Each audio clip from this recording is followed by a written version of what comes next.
As far as the breakdown of our seniors, before I open up for our players, before I open up for some questions, in Dawson, everybody knows that down the stretch last year, he averaged 15 and a half, and 8 rebounds. But throughout the year, he was 11 and 8.3 rebounds, almost averaged a double-double, and shooting 61%. And it's because shot selection. He's the most outstanding player of the Big Ten tournament. After the broken hand, you could argue that he might have been playing as well as anybody on our team for those next 7, 8 games that he played in. I think he's had a great summer. He's improved his shooting some, but I think what we all talked about, and there's no secrets here, it's pretty transparent, that motor had to keep running. And that motor's running at a lot higher RPMs than it was running. And if we could do that on a consistent basis, he's not only going to be a good player, I think he'll be a great player and have a phenomenal senior year, which he has to for us to be a great team. In Trice, he started 9 or 10 games, but he did average almost 9.3, 3.6 assists with a assist to turnover ratio that was off the charts, almost 6-to-1. So he brought some stability to the position. He wasn't appling in some ways, but he did some things that were better in other ways. The other thing is he ranked 3rd overall in 3-point field goal shooting at 43, but 2nd in the Big Ten at 48. And I mean, that's some serious numbers, and that we were lacking. Already this year, I think we're a better offensive team. I don't know if we're a better defensive team. And Keenan Wetzel, our last senior, who is a walk-on that we put on scholarship, the guy can shoot it, and that's what we're going to see if he can do, because at times we may need more scoring. The juniors, Valentine is definitely the class of that group. He's the only Spartan to appear in every game last year. Only one. And only player in the Big Ten to rank in the top 15 in both rebounding and assists. And I think he did a much better job of curbing his turnovers last year. Still had his moments, but a much better job of that. And I think he's used the off-season to go from a good shooter to a very, very good shooter. And he's had as good a summer and fall as anybody on our team. I'm expecting a lot out of Denzel. Those 3 guys are going to have to be a big key in our scoring. But Denzel had to improve his defense because he's going to have to guard people that maybe Gary guarded. He's going to have to guard people that we could use Denzel anywhere from 4, 3, 2, or 1. He might have to guard 4 different positions. And Costello, what he did do a great job of last year is blocking shots. What he didn't do as good a job of that he did his freshman year was rebounding. And he's got to get back to doing the things we need him to do to be successful. He's got to become a great screener. He's a lot better shooter than he was. I mean, he can shoot the 17-foot shot, but he's got to stay in the post where he can do some things down there and get to the free throw line where he's a very good free throw shooter. But if he can't screen and rebound, we're going to be in trouble. I think he was playing some of his best basketball early, and then he got to mono, and then later on in the year when he went to Iowa and Illinois, he was a big key in some of those wins. So you watch him practice, you don't appreciate what he does. You see him in a game where it's more suited for his style, and he's smart. He does a lot of good things. He's got some toughness, and he's definitely going to be a big key to try to replace something that Adrian gave us. It won't be necessarily in points, but it might be in getting more people open. It might be in rebounding a little better, and I think he could be a very good defensive player. Then comes the 2 transfers, Brent Forbes, who will play.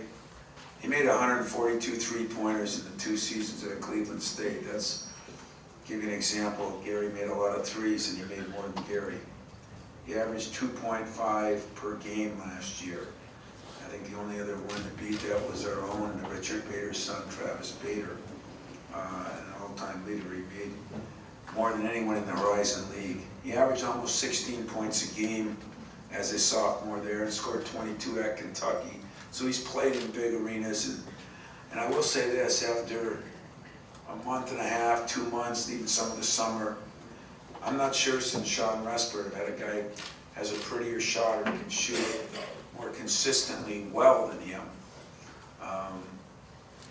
You know, this is when I wish I was a football coach. I'd put him as on offense and I watch him on the bench on defense, you know, but I can't do that. So we're gonna find a way, and he has worked awfully hard at it.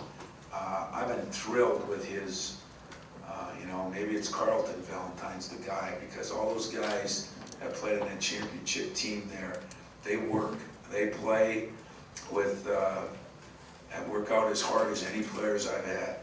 And Brent he knows that he has to get better with the ball. He's gotten a lot better with that. He knows he has to get better defensively. He's gotten some better than that. And we're going to challenge him in the next couple of weeks, because this kid can fill it up. He can really shoot it. And he's proven that over 2 years. And remember, he was maybe, I think, their leading scorer at Sexton when they won those 2 state championships. So it's been on big stages. I've been really pleased with him, and I think you should be excited to watch this kid. He just in that Midnight Madness, he filled it up quite a bit there. Aaron Harris, not eligible, but been really excited about Aaron. Dwayne Stevens said it best. He said, we might not face a guy that's better coming off ball screens, shoots it quicker, or has any more athleticism than he has. So when he's on that scout team all year, he's going to create havoc for our guys, and it's going to be good for a lot of those guys to go one-on-one with him every day. And if you can cover him, you're going to be able to cover a lot of guys. He really shoots it well, and it's going to be a great addition to this team next year. But I think he's going to give us a lot of help this year because of what he does.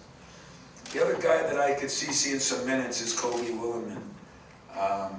You know, it's not a strength of ours right now at the 4.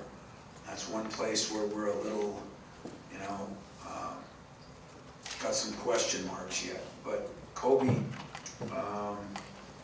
incredibly intelligent kid. He just passed the MCATs with a grade higher than probably most of us combined. Definitely you and I, Drew, but he's improved his game. He's gotten stronger. He's shooting the ball better. He just does a lot of things that you ask him to do. And then Trevor Bonoff and Matt Van Dyke are 2 kids that walk on that, you know, are still got a lot to prove, but are going to be part of the team. The sophomores, I think, is the other big part of this team. Is Elvin Ellis going to get the basketball bug and put a little more time in? It didn't happen at the beginning of the summer, but it really did at the end of the summer. And he is one of the guys that we're looking at. You know, we feel we've got 3 starters pretty secure, in Valentine, Trice, and Dawson. And then between Schilling and Costello, and between Elvin Ellis and Bryn, and unfortunately the third one in that group was gonna be Javon Best, but he'll be down for a while. But in Elvin, he appeared in 36 games and started 1. When I played him a decent amount, he played pretty well. He does a lot of things good, maybe nothing great yet, but his shooting has improved. I think right now the biggest area we're trying to improve is ball handling and passing and not turning the ball over. But he came alive the second half of the summer, and he's definitely competing for a starting spot. And Schilling, who appeared in 37 games, started 1. He has been the guy that this fall has stepped up probably the most. He's made the biggest jump in the last 3 weeks. Incredible athlete for a guy 6'9". Got strength, got toughness, very good student, so he's got a brain that he can pick up things well. Offensive skills are limited, but improving. He's really improved his jump hook, he's improved his left hand.